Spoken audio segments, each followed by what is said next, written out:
Well, good morning, everyone. Good morning. This is John Coleman from ApocatastasisInstitute for the Humanities, an alternative college and high school here on New Milford, Connecticut, USA.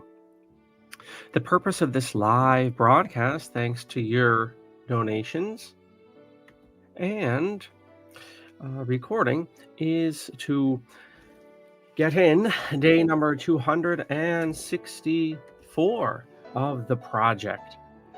And this is the sequential reading of poetry and various historical and literary items over ultimately what will be a 3-year cycle. Right now, we're just stretching the legs of year 1. We have 99 days left until we begin the project anew using, besides poetry, H.G. Wells's Outline of History. You can find this text and the poetry text, which will ultimately all be published as a single document, on ApocatastasisInstitute.wordpress.com/the-project. And you can catch that down in the description below. But we have a long way to go and a short time to get there. And today we're getting into the radical and, shall we say, hungover phases of the French Revolution. Before we get too long in the tooth, one announcement concerning Apocatastasis, and that is an invitation to check out our upcoming seminar on autism, which will be hosted by the capable guidance with Janice Barcello. The Hidden Causes of Autism is the title, and this is subtitled What the Medical Establishment Will Never Tell You, and What We Can Do to End This Epidemic. And you can find this poster on our main page with a little write-up and the details of the event when we're meeting and how to get your tuition where it needs to go. And just write myself to RSVP for that. Here's Janice Barcello. We see that she is an author, educator, and medical researcher and child advocate dedicated to exposing the dark side of the medical system. In her first book, Birth Trauma and the Dark Side of the Dark Side of Modern Medicine, Janice offers a critical analysis of medical intervention during pregnancy and birth, and expresses systematic violence against mothers, infants, fathers, and families during the hospital birth. And exposes, rather. The word is exposes, not expresses, mea culpa. Exposes systemic violence, etc. Anyway, there's the write-up, and it would be really grand to have you join us in June and support this program, support Janice's independent research and writing, and also to support your dear institute. These collaborations are a great development of our fine college. The Hidden Causes of Autism. All right. Time is a little bit strapped for us this morning, so well, you can never give up the poetry, but allow me to duck out for a brief second, and I will have a non-related poem. We'll get our poem in, but it won't be quite related to the French. Actually, I will give you a French Revolutionary poem. Hang tight.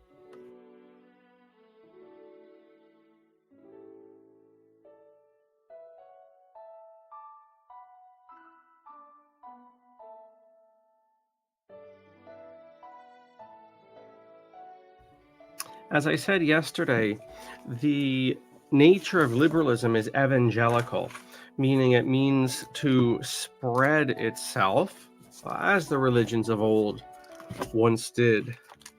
And towards that, we have a piece by an Irishman, Arthur O'Connor. And to do this properly, I'm going to need the screen share, which is fine.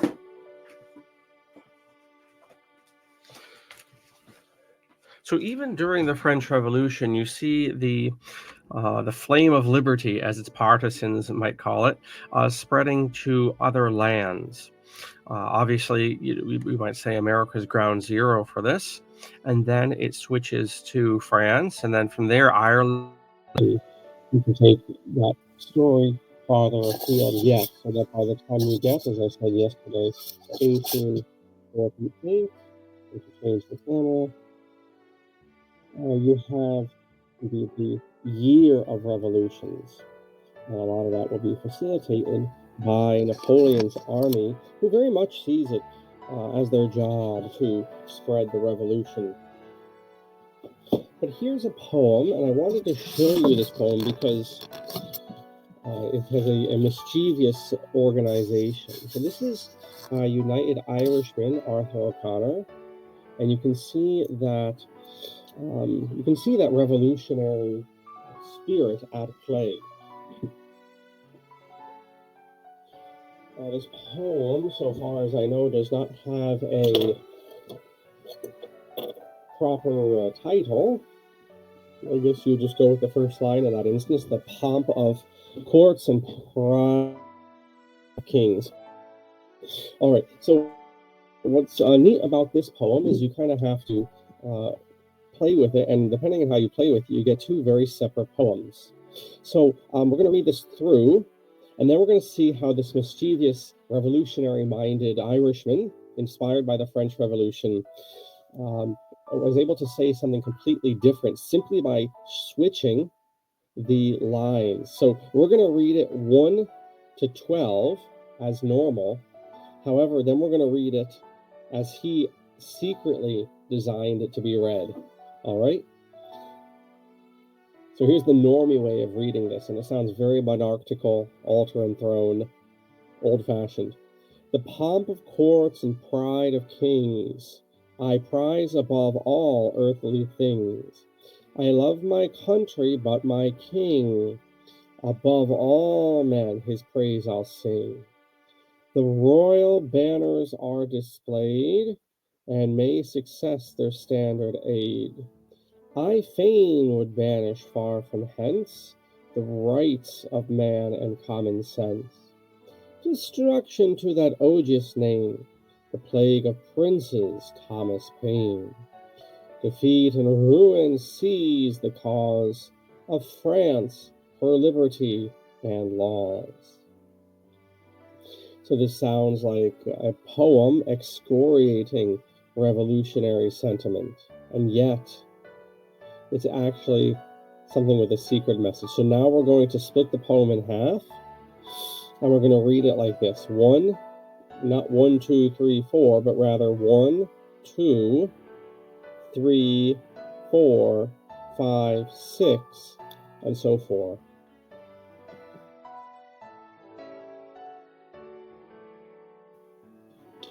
The pomp of courts and pride of kings I fain would banish far from hence.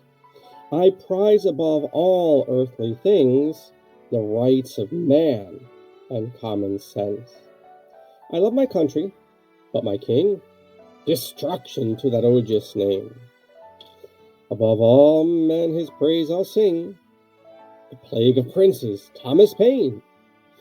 The royal banners are displayed, defeat and ruin seize the cause, and may success the standard aid of France, her liberty and laws. So simply by shuffling the lines, you get a completely different poem.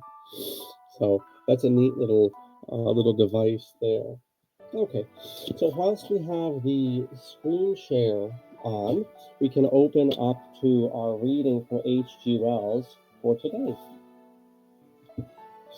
We left off yesterday with the flight to Varnays, which is a real turning point in the revolution. It's the point where, well, the revolutionaries and the monarchy are no longer playing along and playing nice with each other, and they fundamentally begin to acknowledge out loud that they have very different interests at hand. And the most painless way for me to do this is, I found, to put the book and everything at an angle there. So now, after the flight to Varanasi, the royal family is very much held hostage in Paris, and we now enter in 70, or rather 92 and 93, even 94, where it burned itself out, the radical phase of the French Revolution. This is your time of the guillotine, as we say.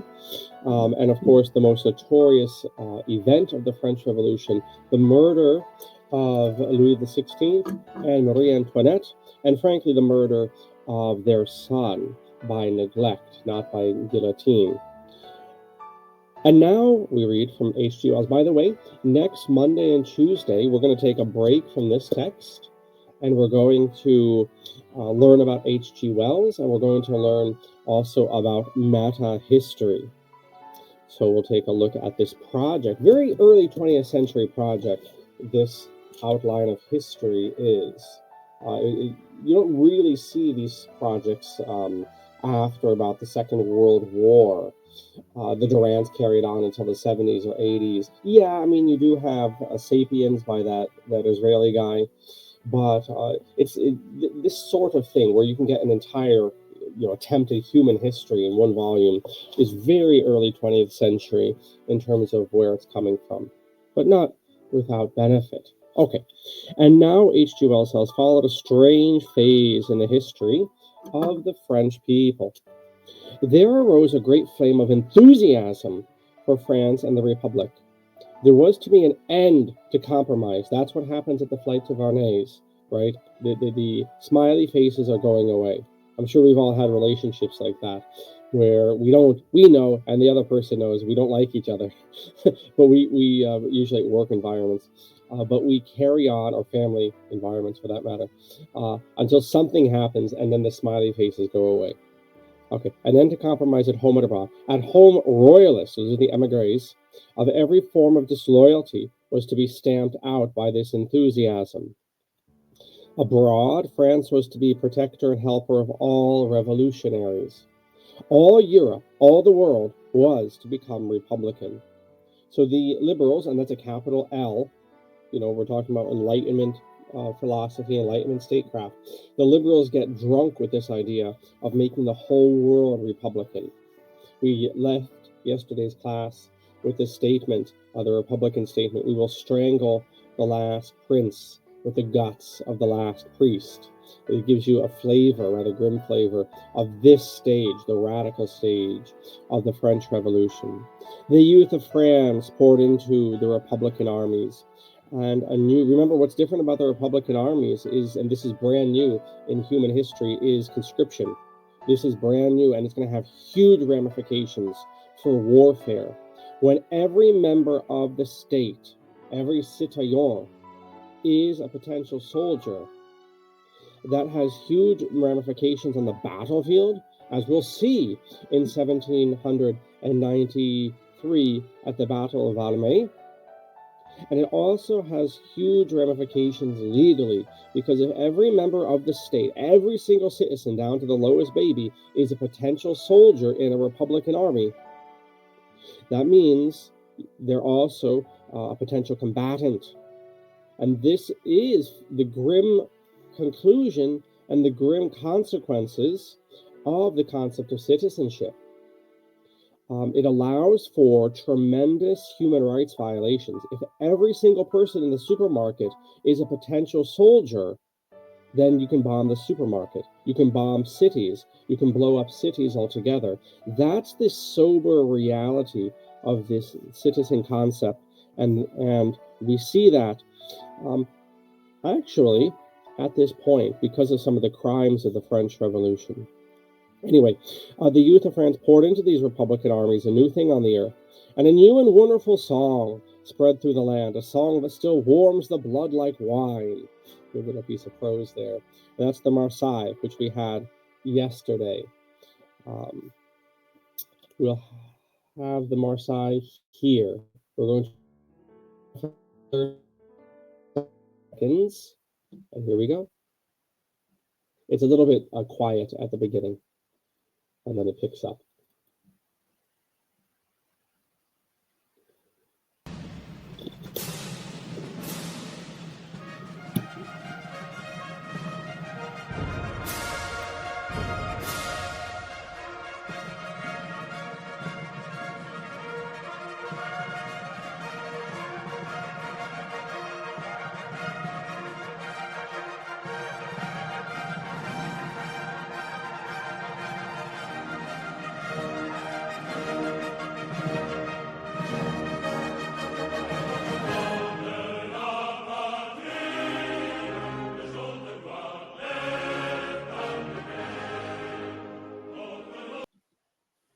Okay, enough of that. Is your blood warmed like wine? That's my question. Is your blood warmed like wine after the song? It is a very good song, I must say. I think it's a lot cooler than the American anthem, but we can agree to disagree. Anyway, the Marseille is always associated, in fact, with the Battle of Valmy, um, which is this last-ditch Republican effort to turn back the various armies invading France. All right. After all, the fanatics in Paris had decided to make all the world Republican, and in a sense had declared war on every king on the world. And we must see what happens in the radical phase. We really must try to put it in our modern parlance. This would be like if ISIS took over France, right? I mean, remember ISIS 10 years ago, and they would get hot and bothered. They would, have these big displays of burning their passports and F the world, and we're at war with the ulama, we're at war with all of the nation states and Sykes-Picot. That's very much, I mean, if you want to really put it into, shall we say, modern examples. That's very much what you're seeing. Imagine if ISIS took over France and declared war on the whole world, but they had a country at their disposal, right? I mean, that's what you see in 1792, 1793, 94, is these fanatics have declared war on the world. And this provokes Austria and the English and various other powers to invade. And there's this moment at Valmy outside of Paris where it very clearly looks like the revolution is about to be destroyed. The armies of Austria, in particular, the best land army in the world, were about to knock down the door of Paris and take those Republican pups and put them in irons. And the fanatics, the Jacobins, Robespierre jumps up on the table and gives a rallying speech because, after all, the Republican government was looking to retreat to, indeed, Marseille, right? Marseille in the Mediterranean. They actually were going to skedaddle south and set up the Republic in the deep south of France. And it was Robespierre and the other fanatics who jumped on the table and berated the men in the room. And look, my grandma's out in the trenches out there digging trenches and filling sandbags. If I don't think they had sandbags, but he gives, he kind of shames the men in the room for even thinking about surrendering or thinking about relocating from Paris. Right, the revolution falls. Or the revolution triumphs here in Paris. We do not surrender Paris. And the revolutionary government at Valmy is rallied, and it in fact successfully drives back the Austrians. And this is a turning point, not just in the French Revolution. Obviously, it spurs the fanatics on to even greater eccentricities, shall we say, but also it proves to the world that a Republican volunteer citizen army, I guess it wasn't completely volunteer, there was a lot of conscription, but anyway, a citizen army was superior to largely a professional mercenary force, which had more or less defined the armies coming out of the medieval period, right? We talked about this a couple of weeks ago, that modern or early modern armies are infantry-based, and they're based around, after the wars of religion, a core of professional soldiers, infantry soldiers, right? The medieval world is focused on cavalry and defensive castle warfare. The modern warfare is, early modern warfare is defined by infantry and usually the professional mercenaries. This Battle of Valmy, where the Republicans are able to drive back the monarchical hirelings, is a real shift, and it will recommend conscription going into the 19th and 20th century as the way you fill your ranks. So the days of the mercenary are taking a break, shall we say. Mercenary warfare has, however, become somewhat revived in the past few decades as of this broadcast. Anyway, before the chant and the leaping columns of French bayonets and their enthusiastically served guns, the foreign armies rolled back. Before the end of 1792, don't forget, by the way, that France is under blockade by England. So that does need to be factored in. I do hope you have the chance to read Victor Hugo's book, 93. I think it's just called 93. And he actually begins that dramatic story, a story which I believe is much like Les Miserables, but condensed. It's a much tighter story, 93, and I believe it is a better story for it.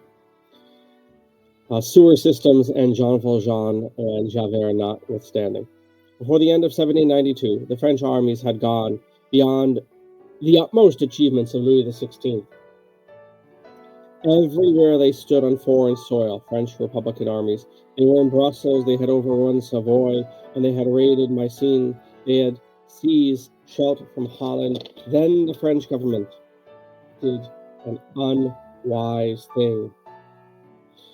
It had been exasperated with the expulsion of its representatives from England. Upon the execution of Louis, we're going to turn to that momentarily. And it declared war. The Republic of France declared war against England. It was an unwise thing to do because the revolution, which had given France a new enthusiastic infantry and a brilliant artillery, released from its aristocratic officers and many cramping traditions, had destroyed the discipline of its navy. And the English were supreme upon the sea. And this provocation united all England against France, whereas there had been, at first, a very considerable liberal movement in Great Britain in sympathy with the revolution. All right. And this will continue, this ardent, almost fanatical stance will continue for the next year and a half. This is called the Jacobin period. And this is when you see, amongst other things, the guillotine, the genocides, really, in terms of a modern sense of that word, the genocides against the Vendée and Brittany, the first modern attempt to wipe out a whole people. Very modern indeed.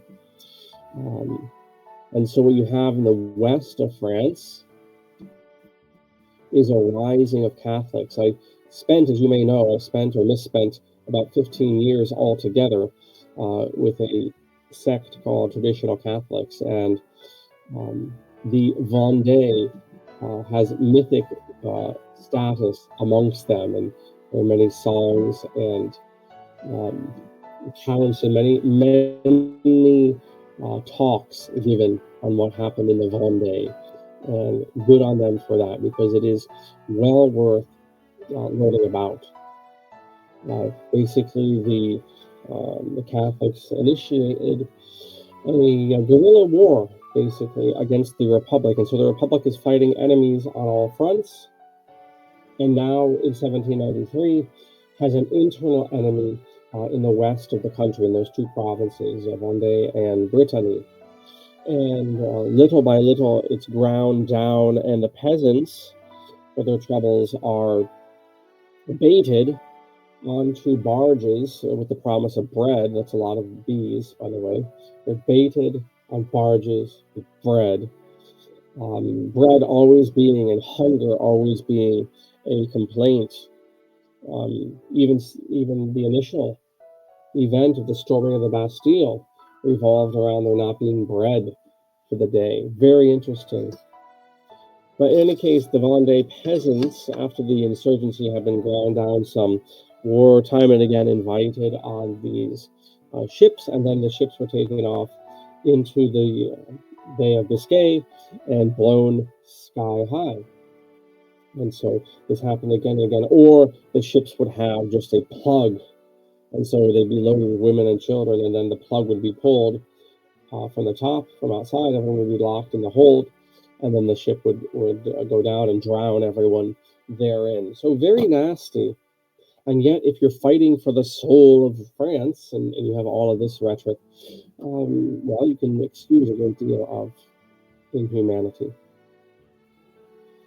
The trial and execution of Louis XVI, France, of course, is the most notorious crime of the French Revolution. And yet, if you are a French revolutionary, to be 100% clear and 100% unbiased, Louis makes himself an enemy of the state. Presumably, he's going to Valmy to escape, and we'll get into some of the alleged documents that were found, to blow the whistle and get Maria Theresa to send another army, his mother-in-law, to free France. So, I mean, it depends on who you are. If you're a noble, you see your country's been taken over by fanatics and Freemasons and occultists and things. And if you're one of those, you see that your nation has been suffering for 1,000 years under parasites and priests. And in either case, blood will get heated with that sort of rhetoric. The trial of the king was one of the most impactful events of the French Revolution. On December 1792, the former king, now merely referred to as Louis Capet, was tried and found guilty of numerous crimes that amounted to high treason, and he was sentenced to death by guillotine. Very modern, very scientific way to execute someone. Relatively speaking, very humane. I found a YouTube channel lately that gets into old tortures, and it's amazing. It's amazing how creative people can be when they murder each other. And I thought I knew a lot about that topic from reading the Roman Martyrology every morning at the office.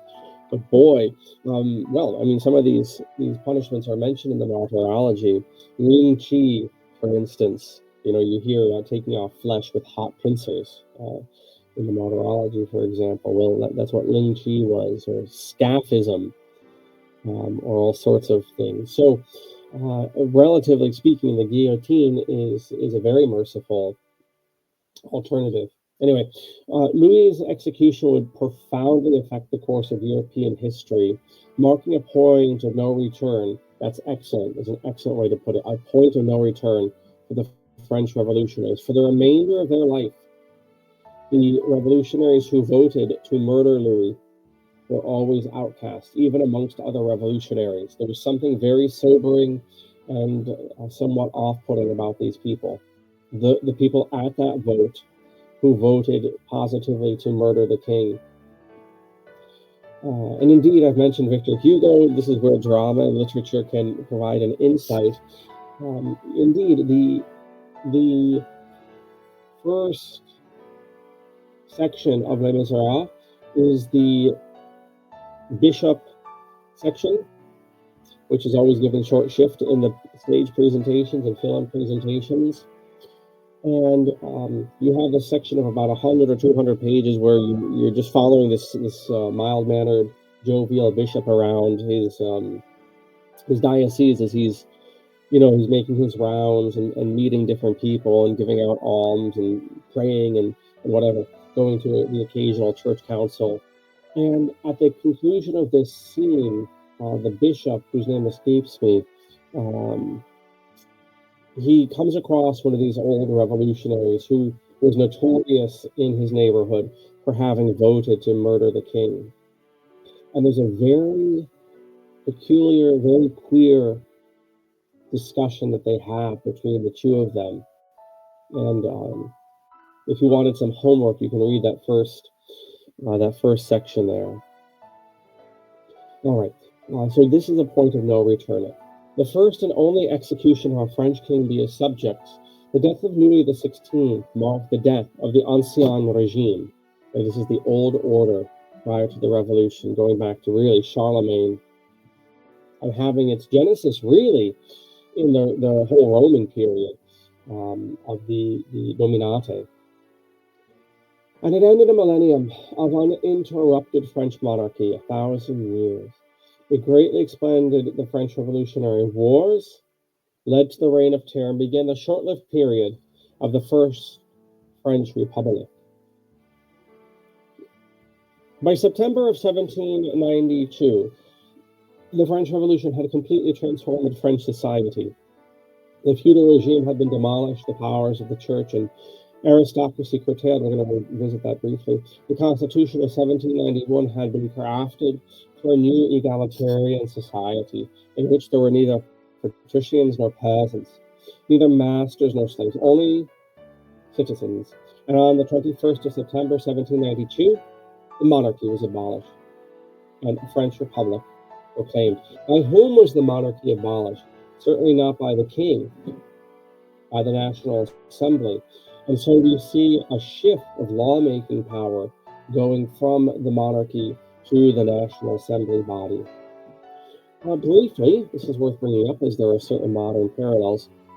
The powers of the church were curtailed.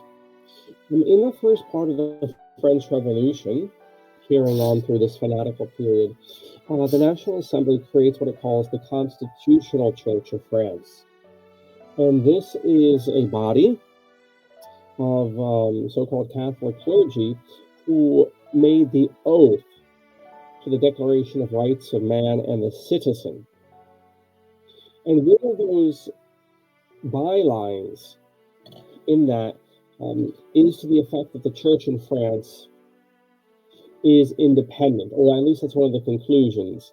It's been some time, forgive me, since I've reviewed those documents, but there is one stipulation within the rights of man and the citizen, which either explicitly or implicitly indicates that the Vatican, or any outside ecclesial power, has no internal authority over the church in France. And so what happens during the French Revolution is the Catholic Church is split effectively. That is to say, between what they call juring and non-juring clergy, those who had taken the oath and those who had not. And interestingly, it's during this fanatical phase of the French Revolution that the revolutionaries decide not just to kill the king, but to go after its own constitutional church. And in a roundabout way, a certain lingering problem of the church in France is solved because the revolutionaries are so fanatical, they actually murder the clerics of their own constitutional church. This is, by the way, almost exactly what you see in China today, where you have the actual underground Catholic Church, and then you have what's called the Patriotic Church, which is full of these communist agents and people who had taken vows to the state and whatever. It's very similar. And frankly, not to make straw men of things, it's also similar in how difficult such a decision is. Especially for a clergyman or a family man or whatever, you have other considerations than simply one's principles, I should think. In any case, the lingering problem of the church in France, going back to the Reformation, is that basically the church in France was an independent entity from the actual Catholic Church, which is one of the reasons I always laugh when I hear that silly expression that France is the eldest daughter of the church. No, after the Reformation, the Catholic Church is very clear that, or the Catholic Church in France, that it wants nothing to do with the Pope, and he can shove it. And this is this problem or this attitude is called Gallicanism. Gallicanism is this idea that the church in France will mind its own business, and the church in the rest of the world will also mind its own business and have no jurisdiction within France. Well, guess what? If you were inclined to be Gallican, you tended to have taken the oath to the Constitutional Church. And so in a very roundabout way, with a certain grim irony, the Gallican-minded clerics basically hang themselves on Haman's gallows because their tendency to want their nice little independent church, which had gone back hundreds of years, that tendency leads them to throw in their lot with this Freemasonic constitutional church. And then the Freemasons just stab them in the back and kill them all. Which means, going into the 19th and 20th century, the only clerics who are left in France are what you might call ultramontanists. They are ones who assert a very pronounced role for the papacy. And so that's why you find in the 19th and 20th century this revival of ultramontan, super Pope, super Vatican Catholicism in France. Largely, without being without being inaccurate, largely because there were no more Gallicans left after the French Revolution. They had all been killed off. Anyway, back to Louis. The Constitution had been crafted for a new egalitarian society. By that point, the abolition of the monarchy, Louis XVI had already been overthrown and was being kept a prisoner by Paris' city government, the insurrectionary commune, in the fortress of the Temple. In 1789, multiple attempts to reconcile him within the revolution had failed, culminating in the storming of the Tuileries Paris, one of the great massacres of the French Revolution, and it's in itself a real turning point as well. The last straw had been the king's apparent disregard for the city's defense in the face of an encroaching Prussian army, leading frustrated, scared, and enraged citizens to invade his palace. Although Louis had left a note ordering the Swiss Guard to surrender, they disregarded the order and fired on the insurrectionaries. After the ensuing battle, 800 people were dead. Marie Antoinette's with him there. Here's Louis imprisoned in the Temple, not missing too many meals by the looks of it. Louis was shadowed by the National Guard wherever he went, even during his solitary reading sessions. The guards confiscated Marie Antoinette's sewing kit, suspicious she was stitching secret messages. Still, Louis and his family attempted to live as normally as they could. They took their meals together, though they were required to converse loudly and clearly in French. Louis was allowed to give geography lessons to his son, Louis Charles, and the two could be found coloring maps together, studying Roman history. So these two factions, the Gridons and the Mountaineers, basically two factions of fanatics. The Gridons in the French National Assembly were slightly more moderate than the Jacobins, whom I believe were also called the Mountaineers because they were at a very high point on the bleachers in the National Assembly.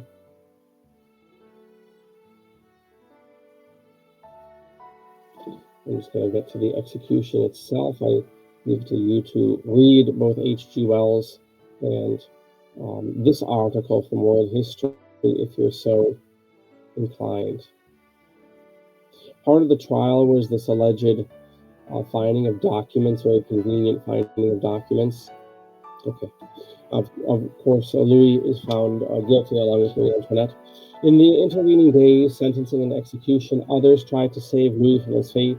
Thomas Paine, already mentioned in our class today in the song poem, suggested sending Louis Capet to Philadelphia, where he could be rehabilitated as a dutiful citizen. Marquis de Condorcet gave him a long-winded speech about the evils of capital punishment. The Gridons tried to pass a motion delaying the sentencing. So even the revolutionaries don't all want Louis dead.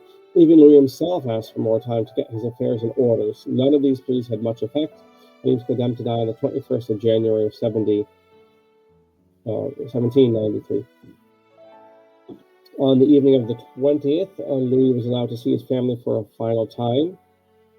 No one had told them about this, and the Ward Valet describes a heartrending scene in which Louis' wailing children clung to his legs, and the former king wept as he held them. On the 21st, Louis awoke at 5 a.m. to receive final communion from his chosen confessor, the priest Edgeworth de Fremont. At 8, the National Guard come to fetch him. He was then loaded in the carriage, which took 2 hours to reach the scaffold. Soldiers lined the streets, and 1,500 National Guardsmen accompanied the carriage. Louis was reading a prayer book the whole time. At 10 a.m., the procession arrived at the scaffold. On the scaffold, he attempted to address 20,000 citizens gathered in the square. Quote, "I die innocent of all the crimes of which I have been charged. I pardon those who brought about my death, and I pray that the blood you are about to shed will never be required of France." He tried to say more, but a sudden drum drowned his words. At 10:30, the city gates were opened, the soldiers dispersed, and life had returned to normal. The blade had fallen. So this marks a turning point in French history, and it indeed marks a turning point in modern history. Strangely enough, the murder of Charles I does not have the same effect, largely because the Puritans were operating still in an early modern, even a medieval paradigm, what you see here is clearly this idea of modern power through a state of elected representatives claiming jurisdiction great enough that it could murder the monarch and the latest in a line of leaders of the country going back 1,000 years. So you don't need to raise your voice to understand how significant this change altogether is.